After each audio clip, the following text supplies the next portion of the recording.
There are problems with buying indexes. Oh, tell us more. We'll end the conversation here. Yeah, it was like, cut the camera, we're done, get out of here. Yeah, go on. Okay. The first problem is that if everybody buys the index, then the market doesn't work. Oh yeah, because there's no price discovery. There's no price discovery. Yeah. Well, I might pick you up on price discovery in a Please don't test us anymore. minute. Don't test us anymore. It's too early. It's been like 10 odd years since I did a degree in finance. Okay. But it's the word price discovery, Okay, right? yeah. Anyway, the second thing is that we lose any kind of sense of like power ownership, or we become passive. They're passive funds, and we become passive investors. And we're all sat here complaining that the water company can't keep the rivers clean or whatever, but we can't do anything about it as stockholders, because actually what we bought is a bunch of iShares or BlackRock or something like that. So there are these three massive firms that own I can't tell you, a substantial proportion of the big indices. With celebrity CEOs like Larry Fink and all the rest of it, and they have incredible power. Vanguard's at 8 trillion under management, and BlackRock's even bigger. Incredible power.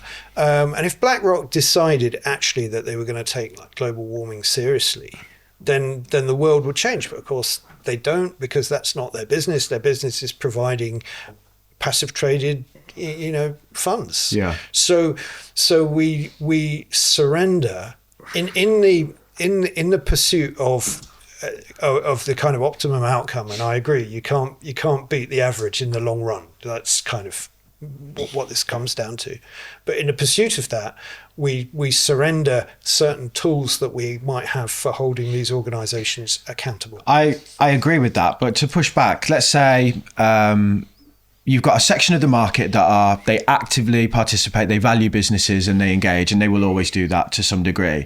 You then had the previous portion of the market, which 10 to 15 years ago would go for a broker and just get bent over for fees. And the broker would say, you should probably buy this. And they buy that. Yep. I feel that the index has replaced that and allowed retail investors to participate in the market passively. In a way, they were doing that anyway. They were just being through a broker. They were passive through their broker. They didn't really understand. That's fair. And I think that's a good thing.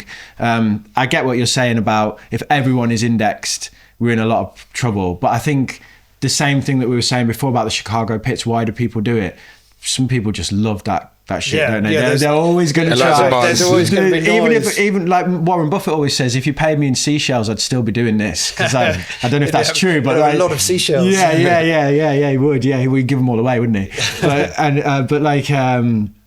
I think people are always going to be on that edge. But I see the criticism of indexes, and I do think if it extrapolated out to everyone doing it, we have a big problem. But I actually think it's just allowed a load of people that used to get ripped off to access the market cheaper. Yeah, okay, that's true. But the point about power, kind of power over, and you're right that people maybe don't understand what it is that they're buying, all the rest of it. But kind of that's a problem too, isn't it? That if we're all shareholders in keep talking about infrastructure, an infrastructure fund, we're like, oh, it's great, I'm getting 15% a year, isn't this marvelous? You never stop to think 15% a year. That's off. So that's that you can't make that money. You have to take it from somewhere. This is about kind of redistribution and taking money out.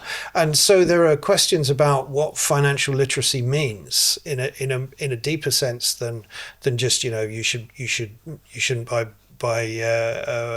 Shiba Bitcoin or it's the cleaning. It's the cleaning act again. It's not slaves. It's companies that are just like ruining the world, and we're passively participating, and we're basically saying I'm an index investor. What I am is just helping to ruin the world. I'm complicit in the destruction of the world. And we're rewarding those executives for generating shareholder value. Because that's what index investing is all about. It's all about shareholder value. We had Merrin Somerset Webb sit here, and she talked about voting rights, and she made us aware of the fact that what they do is they bring in consultants that tell you how to vote. So like we give up our right to vote as an individual, or we pass it off, and Vanguard say we'll do that, say in some capacity, and then they go hire a company that come in and go, oh, we'll tell you how to vote. And it's like, what are influences or biases or for sure. Who's lobbying them? For sure.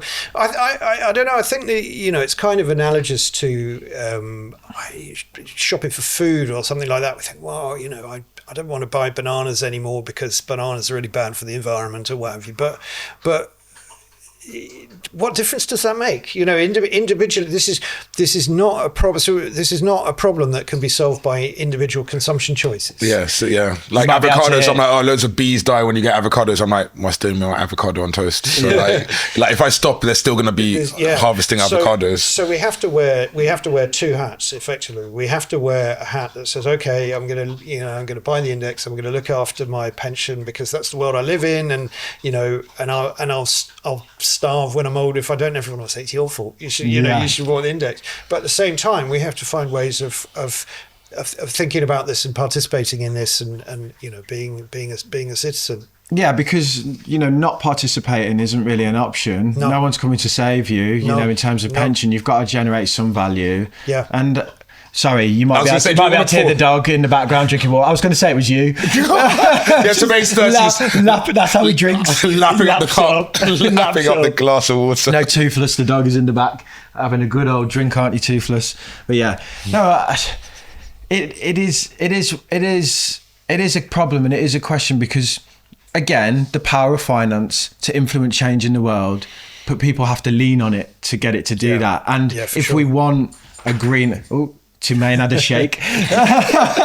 If we want a cleaner, greener world, finance is probably the route to do that. Capital flows, they say, don't they? If the money starts flowing towards certain areas, the business leaders are going to be like, right, we should do that thing. Yeah, absolutely. Vegan burgers were an example, right? Where the movement, there was a rise of demand for vegan products, and all of a sudden, Greggs transformed their business off a vegan sausage roll. Not because they suddenly thought, oh, we should stop killing pigs. They thought, oh, we can make a load of money here. McDonald's, I tried their little vegan burger as well. It wasn't very good. The McPlant. Yeah, it wasn't the best. It smells a bit weird. Yeah. There's a lot of McPlants get eaten in my house. But like they like them. Right. Double McPlant. I think it's a Beyond Burger or something, isn't it? Beyond Meat. Yeah. I tried it for a bit. I thought it was a bit weird. No, I don't mind it's all right. It's all right. Not as good as the real thing, but it's all right. The Greggs vegan sausage. Yeah, that was a winner. That was a winner. I think this isn't. They're really good. They were good. They're a good company. But I mean, there's all questions about the ethics of that as well. Yeah, Oatly has been exposed as just being evil.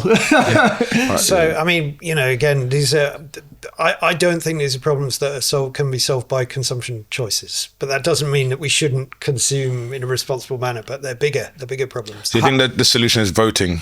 Well, and like shareholders voting and voting in ballot boxes and kind of the trying to change the discourse, trying to change the way that we think about things. So the world we live in now is a world that emerged through the work of kind of, intellectuals and academics and economists and whatever in the 60s, 70s and 80s. It found its way into policy and, and regulation, all of these kind of things.